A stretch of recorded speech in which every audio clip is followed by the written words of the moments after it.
മോനെ മോനെ ഇതും കൂടി കുടിച്ചിട്ട് പോടാ. മതി മതി. ഉമ്മച്ചി എനിക്കൊരു 1000 രൂപ. 1000 രൂപയോ? അതെന്തിനാ? ആ സ്കൂളിൽ ഒരു ആവശ്യത്തിനാ. എടാ മോനെ, നിന്റെ വിളച്ചിലൊന്നും എന്റെ അടുത്ത് വേണ്ട. നീ മില്ലിച്ചെന്ന് വാപ്പച്ചോട് ചോദിക്കേ. ഇങ്ങനെ ഒരു പിശിക്കും ഉമ്മച്ചി. ഓ ഈ ചെറുക്കന്റെ ഒരു കാര്യം. എടാ ഭാസ്കര, പാർട്ടി വരുന്നതിന് മുമ്പ് ആ കിഴക്കേ മൂലയിൽ കിടക്കുന്ന തടിയെടുത്ത് ആദ്യം അറക്കടാ. അതിനിത് വെള്ളം കൂടുതലാ. എന്നിട്ട് ഞങ്ങളുടെ സംസ്ഥാന സമ്മേളനത്തിന് ഉസ്മാനിക്കായുടെ കയ്യിൽ നിന്ന് നല്ലൊരു തുക പ്രതീക്ഷിക്കുന്നുണ്ട്. പ്രതീക്ഷിച്ചോ, എത്ര വേണമെങ്കിലും പ്രതീക്ഷിച്ചോ. പക്ഷേ എന്റെ കയ്യിൽ നിന്ന് കിട്ടത്തില്ല. കഴിഞ്ഞ തവണയല്ലേ നിങ്ങളുടെ ജില്ലാ സമ്മേളനം എന്ന് പറഞ്ഞ് ഞാൻ വരുവന്നത്. നിനക്കൊക്കെ ഇത് തന്നെ പണിയുള്ളോ? ജില്ലാ സമ്മേളനം, സംസ്ഥാന സമ്മേളനം, മറ്റേ സമ്മേളനം, മറിച്ചേ സമ്മേളനം. എനിക്കൊരു 1000 രൂപ വേണം പാപ്പച്ചി. എന്റെ കൈതട്ടി സ്കൂളിലെ കമ്പ്യൂട്ടറിന്റെ ഹാർഡ് ഡിസ്ക് ഒടിഞ്ഞു പോയി പാപ്പച്ചി. ഒരബദ്ധം പറ്റിയതാണ്. അതിനിപ്പോ 1000 രൂപ ഫൈൻ അടയ്ക്കണമെന്ന്. എന്നാൽ എന്റെ മോൻ ഇനി അതുപോലുള്ള സാധനങ്ങളൊന്നും എടുത്ത് പൊട്ടിക്കരുത്. ചെല്ല്. താൻ ചിരിക്കൊന്നും വേണ്ട. എന്റെ മോൻ ആരാ മോൻ? അവൻ പറഞ്ഞത് മുഴുവൻ നുണയാണെന്ന് എനിക്കറിയാം. അവനൊക്കെയാണ് രാഷ്ട്രീയത്തിൽ വരേണ്ടത്. നിങ്ങളേക്കാ സമർത്ഥന അവൻ. ചെല്ല്. പിരിവ് ഞാൻ അങ്ങ് എത്തിച്ചേക്കാം. എടാ ഭാസ്കര, യവൻ ഇത് എവിടെ പോയി കിടക്കുക? Frequency modulation is another type of modulation which is used in most of the field, very high frequency, portable, mobile and radios. In this mode of modulation, its frequency is varied in accordance with the modulating signal. Josuti, what is amplitude modulation? Da.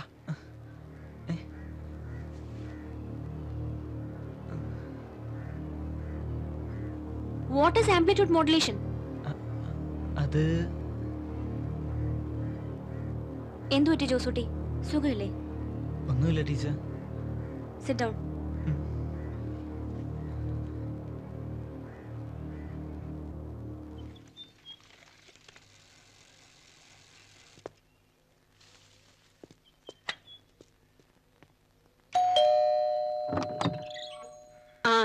എന്താ രണ്ടുപേരും കൂടെ? Anti, Rosemary ഇല്ലേ ഇവിടെ? 2 ദിവസമായിട്ട് അവൾക്ക് നല്ല പനിയായിരുന്നു.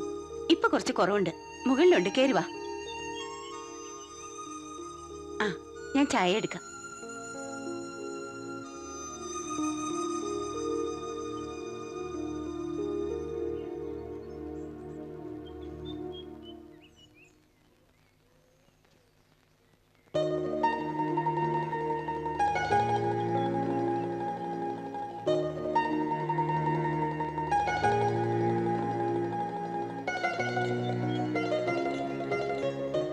എന്റെ റോസ്മേരി, ഈ ഗ്യാസ് കുറ്റിയുടെ ഗ്യാസ് പോയിട്ട് ഇപ്പൊ 2 ദിവസമായി.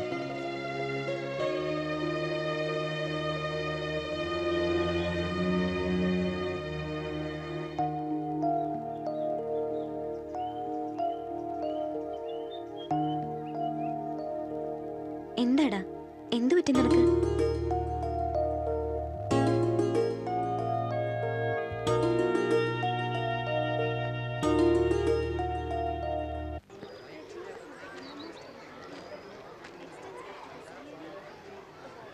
ദേവസി, എവിടെ പോയി കിടക്കുക? ദേവസിയെ,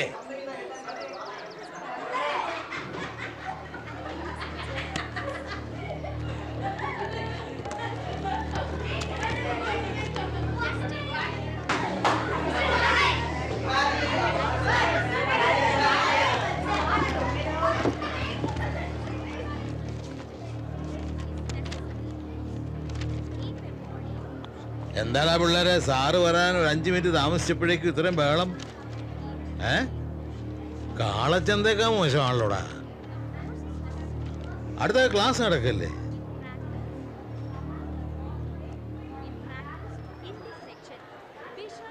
എന്താ മാഷ ഇത്? മാഷന്മാർ വരാൻ അല്പം താമസിച്ചാൽ മതിയോ? മാർ ക്ലാസ് എടുത്ത് മറിച്ച് വെക്കും.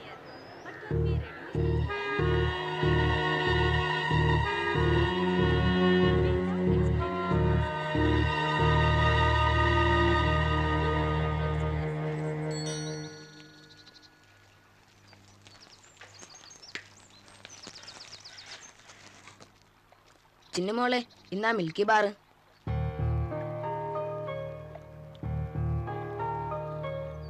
ചിന്നു, പരിചയമില്ലാത്തൊരു തരുന്നൊന്നും വാങ്ങിക്കരുതെന്ന് ഞാൻ പറഞ്ഞിട്ടില്ലേ?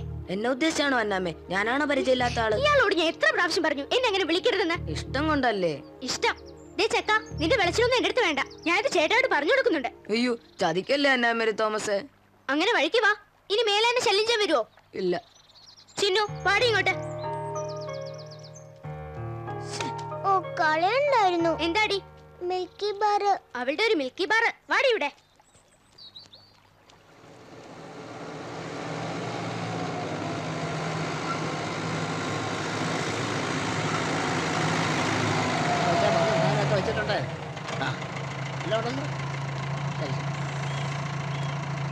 ഒരു മിനിറ്റ്.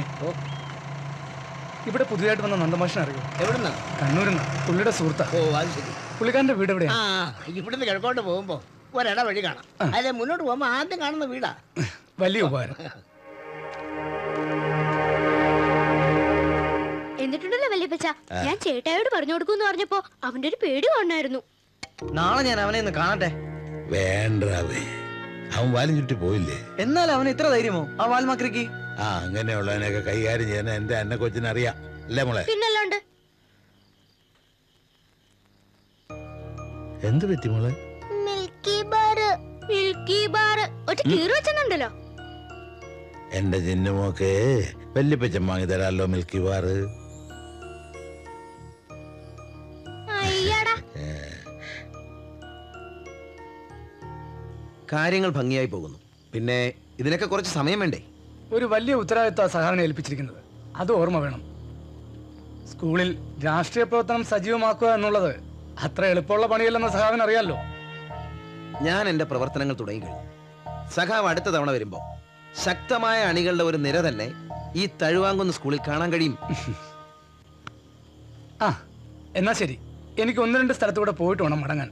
ചില ചർച്ചാ ക്ലാസ്സുകളും മറ്റുമുണ്ട്. നാട്ടിൽ ചെന്നിട്ട് വിളിക്കാം. ശരി. ഉദാഹരണത്തിന് ഇന്ന് വളരെ നിസ്സാരമെന്ന് തോന്നുന്ന കണക്കിലെ ഒരു കഥയിലൂടെ ആരംഭിക്കാം. കേൾക്കുമ്പോൾ തോന്നും ഇത് വെറും LP സ്കൂളിലെ കണക്കല്ലേ എന്ന്. പക്ഷേ നിങ്ങൾ +2 വിദ്യാർത്ഥികൾ എത്ര പേരിത് ശരിയായി ചെയ്യുമെന്ന് നോക്കാം. ഒരാൾ 1000 രൂപയുമായി ചന്തയ്ക്ക് പോയി. അവിടെ നിന്നൊരു ആട്ടിൻകുട്ടിയെ വാങ്ങി. വില 650 രൂപ. നല്ല വെളുത്ത സുന്ദരൻ ഒരു ആട്ടിൻകുട്ടി. ചന്തയിൽ നിന്ന് മടങ്ങാൻ നേരം മറ്റൊരാൾ ചോദിച്ചു, ഇതിനെ കൊടുക്കുന്നോന്ന്. കൊടുക്കാൻ ഒട്ടും ഇഷ്ടമുണ്ടായിട്ടല്ല, അതുകൊണ്ട് 100 രൂപ കൂട്ടി പറഞ്ഞു. 750 രൂപ. വില ചോദിച്ചയാൾ അതിനെ വാങ്ങി. ചന്തയിൽ നിന്ന് പുറത്തേക്ക് ഇറങ്ങിയ അയാൾക്ക് തോന്നി കഷ്ടമായി പോയി. നല്ല ആട്ടിൻകുട്ടിയായിരുന്നു. ഏതായാലും തിരിച്ചു ചെന്ന് അയാളോടൊന്ന് ചോദിക്കാം. ചോദിച്ചപ്പോൾ അയാൾ പറഞ്ഞു 850 രൂപ വേണം. 100 രൂപ നഷ്ടം വരും. എന്നാലും വേണ്ടില്ല. അയാൾ ആ ആട്ടിൻകുട്ടിയെ തിരികെ വാങ്ങി. ദേ പോരാ നേരം മറ്റൊരാൾ ചോദിക്കുന്നു, ഈ ആട്ടിൻകുട്ടിയെ കൊടുക്കുന്നോന്ന്. അയാൾക്ക് ദേഷ്യം വന്നു. ഈ ചന്തയിലെന്താ വേറെ ആട്ടിൻകുട്ടിയില്ലേ? അയാൾ പറഞ്ഞു 950 രൂപയാണെങ്കിൽ കൊടുക്കാമെന്ന്. വില ചോദിച്ചയാൾ അതിനെ അങ്ങ് വാങ്ങി. ആട്ടിൻകുട്ടിയെ വാങ്ങാൻ പോയാൽ വെറും കൈയോടെ വീട്ടിലേക്ക് മടങ്ങി. ഇനി നിങ്ങൾ പറയൂ, ഈ കച്ചവടത്തിൽ ലാഭമെത്ര, നഷ്ടമെത്ര? ഇത് മനക്കണക്കായി കൂട്ടാവുന്നല്ലേ ഉള്ളൂ. ഉത്തരം കിട്ടി സാർ. എന്താ ഉത്തരം? 200 രൂപ നഷ്ടം. ഇരിക്കൂ. എന്റെ ഉത്തരം 100 രൂപ ലാഭം. ലാഭവും ഇല്ല നഷ്ടവും ഇല്ല. സർ, എനിക്ക് കിട്ടിയത് 200 രൂപ ലാഭം. എനിക്കും 200 രൂപ ലാഭം. കഞ്ഞിവെപ്പുകാരനും കാമുയ്ക്കും ഒരേ ഉത്തരം. ഇതെങ്ങനെ ഒത്തടിയേ? ഒരു ചെറിയ കണക്കിന് ഓരോരുത്തർക്കും ഓരോരോ ഉത്തരമാണ് കിട്ടിയത്. First purchase 650, first sale 750, second purchase 850, second sale 950, total purchase 1500, total sale 1700. So profit 200. അപ്പോൾ ഉത്തരം 200 രൂപ. ഈ കണക്ക് നമുക്ക് മറ്റൊരു രീതിയിൽ നോക്കാം. ആദ്യം ഒരു വെളുത്ത ആടിനെ 650 രൂപയ്ക്ക് വാങ്ങി 750 രൂപയ്ക്ക് വിറ്റു. പിന്നെ ഒരു കറുത്ത ആടിനെ 850 രൂപയ്ക്ക് വാങ്ങി 950 രൂപയ്ക്ക് വിറ്റു.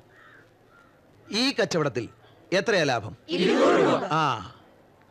കണ്ടോ, മുൻപ് പറഞ്ഞ കണക്കിൽ ആദ്യം വിറ്റ ആടിനെ തന്നെ തിരിച്ചു വാങ്ങി എന്നതാണ് നിങ്ങളുടെ ശ്രദ്ധയെ വഴിതെറ്റിച്ച കണക്കിലെ തന്ത്രം. ഇതാണ് കണക്ക്. ശ്രദ്ധിച്ചില്ലെങ്കിൽ വഴിതെറ്റും. അല്ലെങ്കിൽ ഇതുപോലെ ആരെങ്കിലും വഴിതെറ്റിക്കും.